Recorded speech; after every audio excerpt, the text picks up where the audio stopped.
Life365 is disrupting the healthcare industry. Joining me is CEO Kent Dix to talk about it. Kent, thanks for joining me on Wall Street. Great to have you here on a sunny day. Thanks, Olivia. Great to be here. Well, talk about great. What a great concept. How did you come up with the concept of Life365? Actually, our team's been doing digital health for probably about the last 13 to 14 years. We started with a little tiny device called an Internet of Things, which connects about 300 different devices, scales, blood pressure, pulse oximetry, to be able to connect patients remotely. This was actually probably about 10 years ago. We sold the company to a publicly traded company, a large publicly traded company, and then we left the company in 2015 and realized that healthcare was just starting to evolve, right? If you start seeing changes that are starting to occur in the marketplace today, you've seen obviously Aetna being acquired by CVS. Amazon is actually going to invest probably $500 billion into healthcare.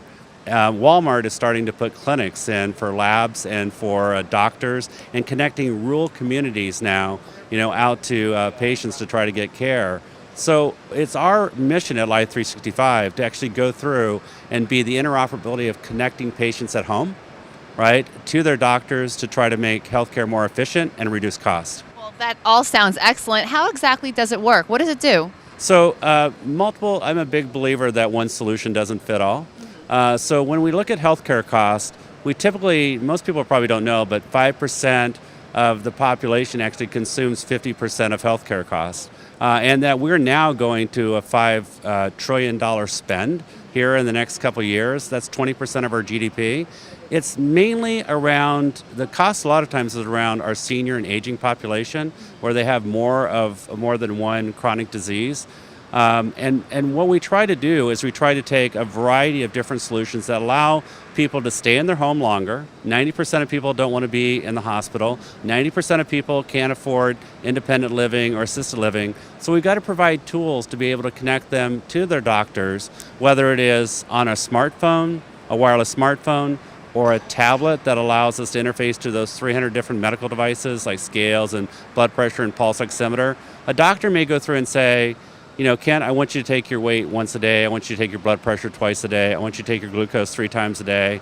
We actually can do it through little tiny IoT devices, internet things, like Alexa-like devices or smartphones or tablets. We can even do it through wearables. We can do it through smart TVs to try to engage the senior population in technology, in their care, to try to keep them out of the hospital. So how did you make it user-friendly for elderly people?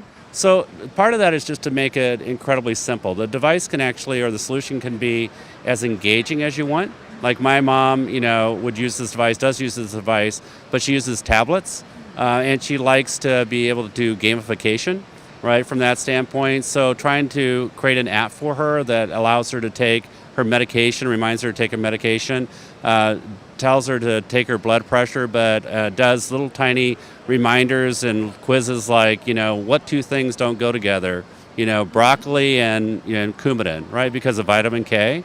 It gives her an engagement level that allows her to be able to go through and interact with her own care.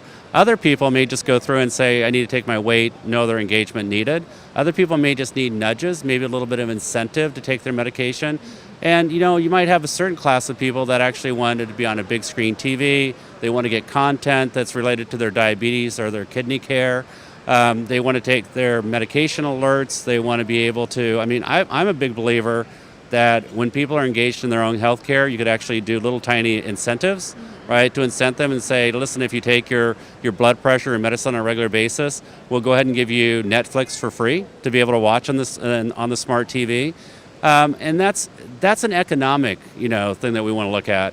If I'm spending $10 per month, right, we have to be careful of incentives. If I'm spending $10 per month, that could actually avoid a $10,000 emergency room or hospital. It's well worth it to do that, right, to try to drive care that way. And it absolutely, being so well connected, it must bring this great sense of self-awareness too for the people that need the care. Who have you teamed up with? Who have you partnered up with? Well, we're extremely proud of our partners. One of the things that we're doing that we realize in healthcare, especially around digital health. Digital health's been around for years, but let's just say mainly over the last 10 years or so. A lot of solutions have come to market disparately, individually. Like you may have glucose solutions, or you may have blood pressure solutions or kidney solutions, but nobody's really looking at a holistic picture about looking at that person that's a diabetic, that they also have blood pressure issues, or they may have social determinant needs like food or housing issues as well. So we partnered in an integrated health platform with people like American Medical Response, AMR Ambulance, the largest ambulance company in the world. A lot of our partners are trying to solve a problem that they have in the industry today, which is, as healthcare is changing and dynamics are changing and reimbursements changing, their models have got to change too. So instead of AMR always picking up people and taking them into the emergency room and having a hospitalization, now they have fast response teams that go to the patient's home. They use our equipment to monitor them. They connect them to AMR's call center. And they use different methods through navigators to try to navigate a patient's care to reduce the amount of healthcare costs. In fact, AMR has done over 200,000 Lyft rides per year just because they're picking up people that maybe needed to go to a social service of some kind or food.